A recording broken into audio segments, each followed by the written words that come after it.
ಸ್ನೇಹಿತರೆ, ಇಲ್ಲೊಂದು ಗಾಡಿ ಕೆಟ್ಟೋಗ್ಬಿಟ್ಟೈತೆ. ಇದು ತುಮಕೂರು ನೆಲಮಂಗಲ ಹೈವೇನಲ್ಲಿ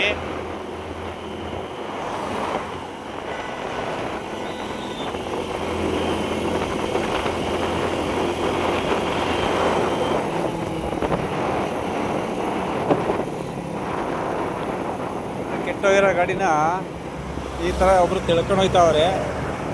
ತೆಳ್ತಾ ಇರೋ ಗಾಡೀಲಿ ಮೂವರಿದ್ದಾರೆ, ಹಿಂದೆಲಿ ಸಿಂಗಲ್ ಒಬ್ರು ಇದ್ದಾರೆ. ಹೈವೇಗಳಲ್ಲಿ ಈ ಥರ ಮಾಡೋದು ತಪ್ಪು.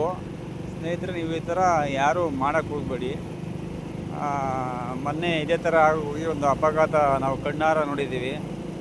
ಸೊ ಹಾಗಾಗಿ ಎಲ್ರಿಗೂ ಡೇಂಜರ್. ಈ ಥರ ಮಾಡೋಕ್ಕೆ ಹೋದರೆ ಈ ಥರ ಮಾಡೋದು ತಪ್ಪು.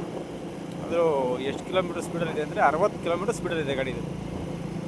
ಕೆಳ್ತಾ ಇರೋ ಗಾಡಿ 60 ಕಿಲೋಮೀಟರ್ ಸ್ಪೀಡಲ್ಲಿ ತಿಳ್ಕೊಂಡು ಹೋಗ್ತಾವ್ರೆ. ಇದು ಭಾಳ ತಪ್ಪು ಸ್ನೇಹಿತರೆ.